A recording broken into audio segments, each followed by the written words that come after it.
Okay, here we go. Another day of Betty's Real Estate Corner brought to you by Caldwell Banker, Roy and Betty Sakamoto. Here we are, another day. So much still going on in Lahaina that makes life harder or sadder, or it's so hard to even talk about it anymore, but it really is, no matter what. I mean, every day you see something that you didn't see the day before, and it's sad. It's sad for so many people. It really is, but it's getting better. It's getting way better. And it's nice to be in the studio. Gary is back. Gary's back. Our engineer here, and welcome back, Gary. Some people don't know where Gary was, and it wasn't on a European trip. That's all I can tell you right now. Yeah. He did not go to Europe. But Here he is. So we're having quite a day here. Yeah. Quite a day in the studio. Absolutely. It's going to be an interesting day. You know, we've talked, we always end up on the way over here deciding what we're going to talk about. And we want to talk a little bit about some, quote, tiny homes that are being built on the old fairway, the first fairway of what would have been the village golf course, which has been closed for a while.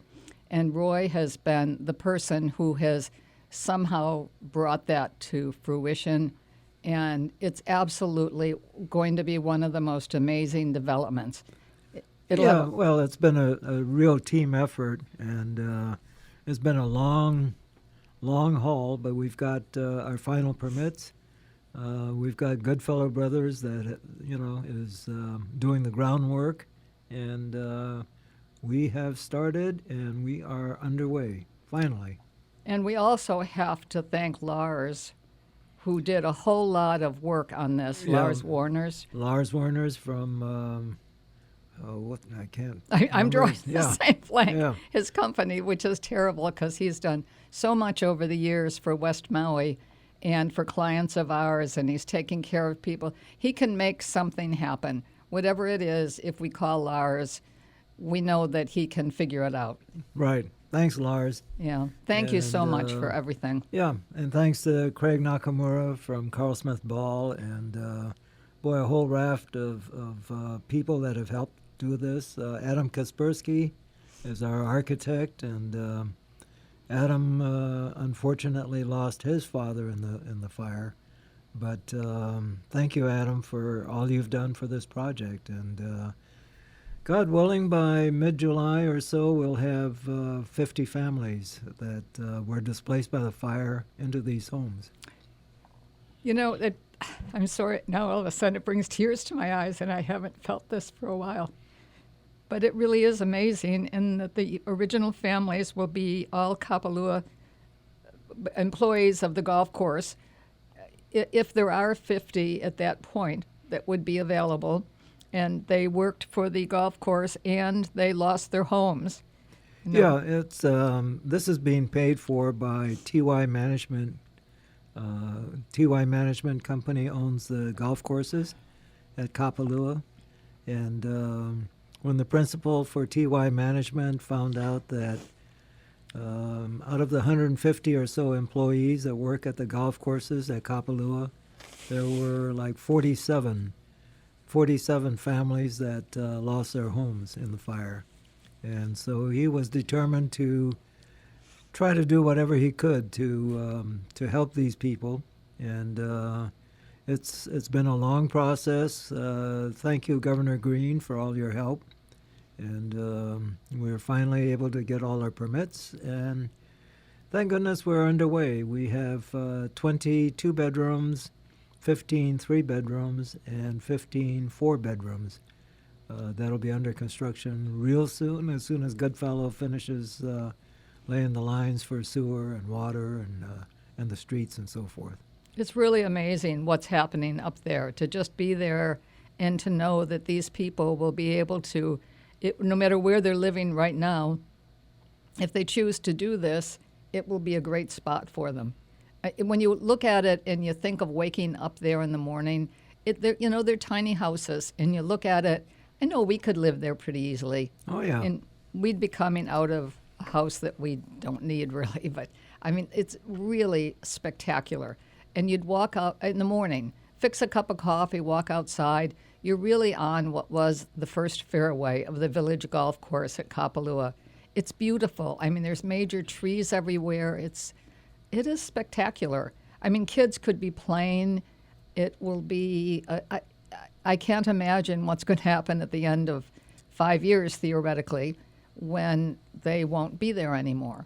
No, and what's great is this will be the first completed project of any size for West Maui since the fire.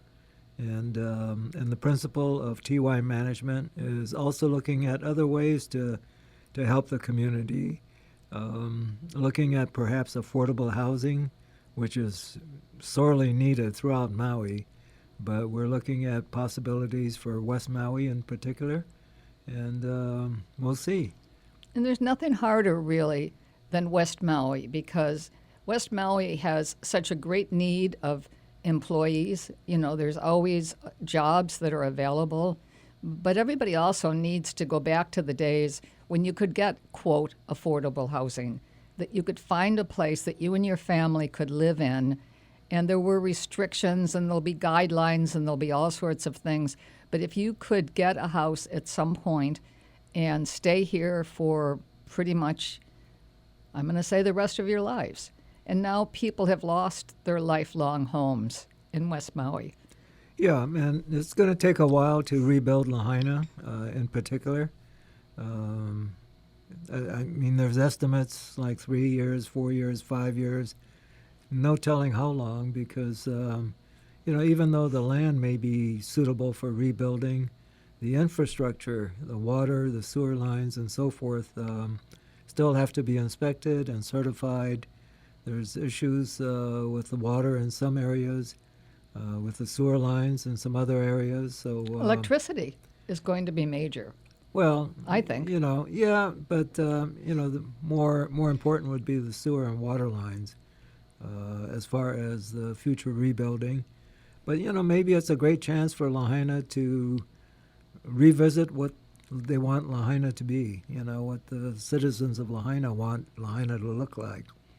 I don't think want more of the 3 puka shell necklaces for $20 along Front Street. That's not what Lahaina is all about. And so concentrating on the historical aspect of Lahaina, Moku'ula Island in particular could be a centerpiece. That was the home at one time of King Kamehameha. And surrounded by water, it's pretty much in the area of 505 Front Street, across the street from there. And what's interesting is since the fires, the natural wells in the area have sprung to life. And there's fresh water throughout that whole area. And it's a real chicken skin moment when you find that out. That is really something, because when they, at one point, I remember hearing that they were shocked that it wasn't salt water that was coming up. Right. Ocean water, that it was. Exactly, yeah. The parking garage at 505 Front Street, there's a subterranean parking garage, and when I had a chance to visit there with a bunch of other concerned citizens, this was about 3 months ago, 4 months ago maybe, there was like 4.5 feet of water in the basement. Yeah. And it was interesting. Most of the water in there was fresh water, very little salt water. So the natural springs in the area have certainly come to life. So hopefully they're going to be able to do something with all of that. Yes. Or at least there's talk that they're going to try Right. to do something. In tracing the history of Lahaina, it used to be known as kind of the Venice of the Pacific.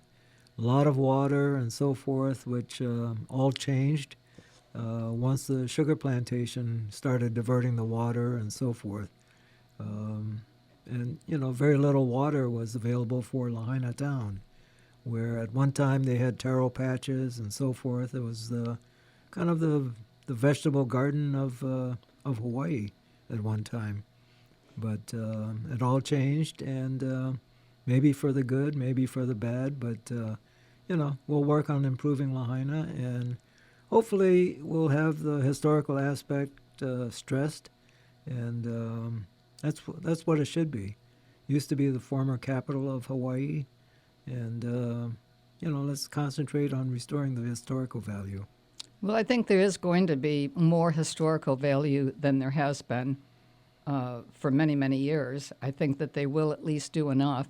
I think there's still going to be restaurants, and there's going to be maybe not the puka shell necklace, but there's going to be tourist visitors, that are here that want to shop, that want to walk down Front Street. And it's not just the visitors. You'll see our teenagers are on Front Street, and the kids will be in looking at shirts and negotiating discounts with everybody. But I do think that everybody has some sort of a stake in Front Street. Yeah, Front Street, going way back in history again, it was kind of a replica of the old New England fishing villages and whaling towns. And so, maybe Lahaina's history will lead the way for the present rebuild. I think it will to a certain extent. Yeah. It'll be something that is going to be shocking, to some people and not to everybody. But I think it will be, and I guess it will be what it'll be. There's been a lot of meetings about it. You've gone to some of them where people are talking about what will come next. Yeah, the sad part is as time drags on, there's more split factions that are, being very vocal about how they envision Lahaina and so forth. And it ranges from, maybe we should have a big shopping mall along Front Street to don't rebuild Lahaina at all, just bring back the water and the farming. So it's good to hear all sides of it. And, there's going to be a certain blend of both, hopefully. But we need to have the housing situation clarified, and hopefully the residents of Lahaina, the homeowners, will start rebuilding fairly soon. Again, 2-3 years, maybe more, but we need the central core of residents there. Well, I think there will always be a central core of residents in Lahaina. I hope so. And that maybe won't be on Front Street, but I do think there's so many great neighborhoods and there's so many people that have lost a home in Lahaina, and hopefully there will be a way that each one of them can rebuild and be close to where they were or in the same place that they were. Well, right. So I think that is going to be hard for a lot of people. And then there were a lot of people that were renting, that their hearts too were broken. And I think that's probably going to be a harder group to keep happy. But I think hopefully there will be something built.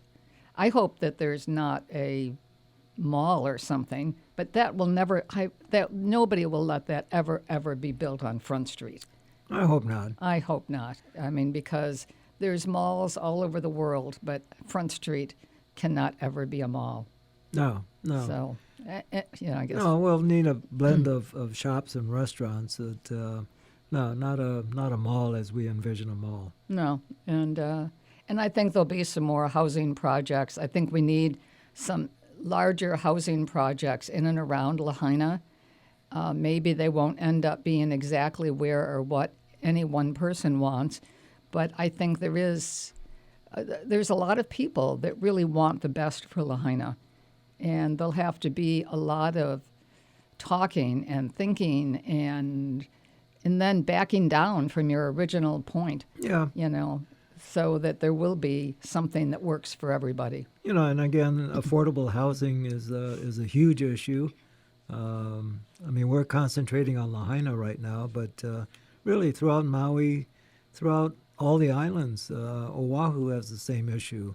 Affordable housing for your average family, your average worker in the restaurant and hotels and shops, restaurants and so forth. It's an issue. It really is an issue, and I don't know how to fight it or to make it all work for everyone. Well, we need some of these big landholders to be able to open up their lands, maybe a joint venture with the county and or state.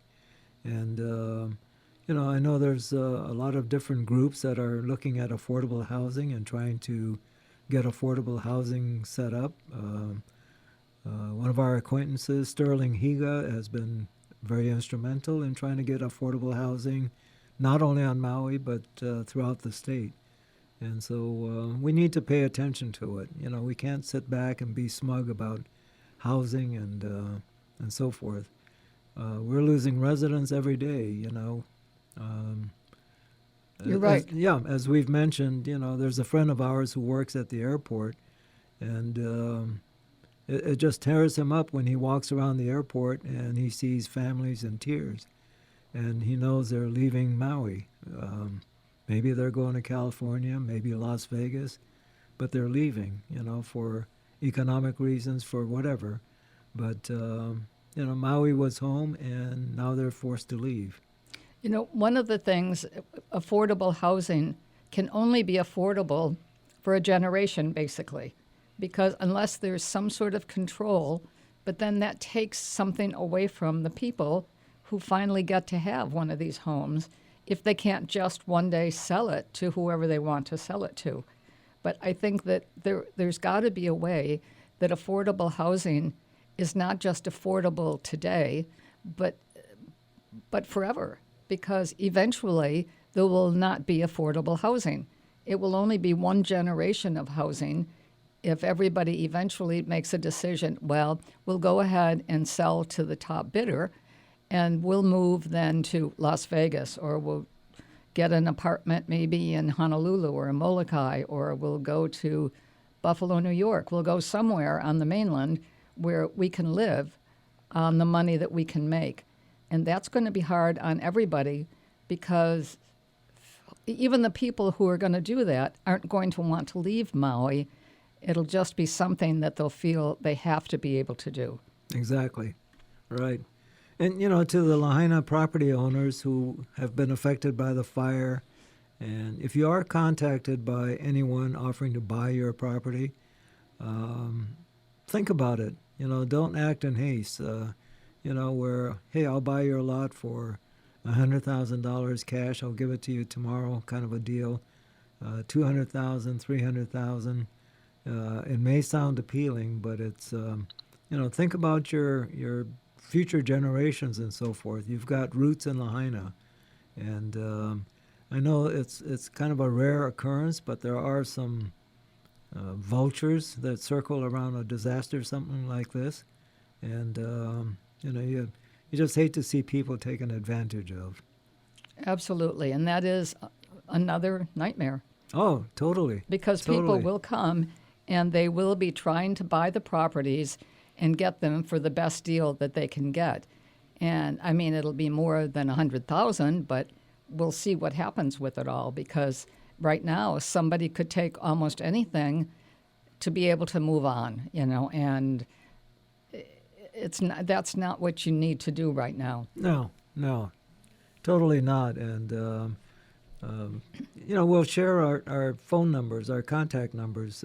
If you're ever contacted by anyone, you know, that is offering you what seems like a huge number for your land that was decimated by the fire, you know, please feel free to reach out to myself, Roy, or Betty. My number is 808-870-7060, and Betty is 808-870-7062. Or you can hit on our website, too, sakamotoproperties.com, and get info on how to contact us. But, you know, we're not going to charge you, but feel free to call us. We'll talk about it and maybe hopefully point you in the right direction, and go from there. It is going to be difficult for everybody right now, but just don't let yourself get taken in, especially by someone who comes to you with what seems like a bucket full of cash, and that you'll never get any more, and that you don't want to have to be the one building, and you can always come back later. There is no comeback later to a certain extent, you know, so whatever you do right now, take your time, move slowly. And I know that's hard because everybody has families, everybody has things that they're working on. We know a lot of people have had to leave Lahaina and are living on the other side of the island, or they've gone to Oahu, or they've gone to Las Vegas, or they've gone wherever they can go, where they can live for a while. But they do still have their properties here. And again, I think what Roy is saying, don't let somebody try to talk you out of your property. Hang in there, because it is going to be worth a lot more. Absolutely. So, And it's been an interesting side product of our housing project. A few people have contacted us about being able to buy one of these modular homes. These are modular homes manufactured by Daiwa House in Japan. Daiwa House is one of the largest modular home builders in Japan. And the principal for TY Management and Daiwa House have had a long relationship. And now we've been asked by a few property owners in Lahaina, hey, can I buy one of those modular homes? Well, at present there's no setup to do it, but hey, maybe in the future. maybe in the future. Because, I mean, that would be another way to get things started, would be to have something like that for people. I don't know what would actually be the cost. I have no idea. But, I mean, hopefully there will be someone that comes up with a way to build without spending $1 million building a house in Lahaina. Right. I had one interesting call where this person asked if they could get one to put on their lot, live in temporarily. And these homes are about roughly 500 square feet, but they could live on it while they rebuilt their main house and then use it as an ohana and rent out in the future. So that's maybe another side product of these modular homes. They're built to last a long, long time. Our current emergency proclamation limits us to 5 years, and then we need to get these off the property. But the homes themselves will last, so maybe we can use them for ohanas. I mean, that's an interesting thought. I mean, think of around Lahaina, all of the homes and how old they were and what it took. Think of the ohanas that were built. Think of the people that made a garage into an ohana, so that if eventually this could be something, small houses like this that could be brought in, it's got to be a lot easier than rebuilding totally to Right. have something like this. We're down to probably the 1.5 minute warning. But, the whole concept of ohana was to take care of your family. Absolutely. And maybe now we're looking at it as an extended family where you can rent out the ohana to, let's say a hotel worker or whoever. But, that could help the affordable housing situation also. Absolutely. Everybody needs a home. And these homes, the small ohana is a home. Yes. We call it like it's not, like it's just an ohana. But when you think 500 square feet is a home to a family. It is. It is home. Yeah, totally. It's a home. And, we've lived in 500 square foot apartments. We so, have. Yeah. And, Yeah. nothing wrong with that. No, Absolutely. they were wonderful. They were wonderful. And now we're now at the 1 minute warning. But hopefully we don't have to do it again. But I know we could. Yeah. Oh, absolutely. So it would be Absolutely. fine. And I love Anyway. Hawaii. Danny Couch is back here. Thank you, Danny. Thank you, Danny, for letting us use your song, because I love Hawaii. Aloha. Aloha.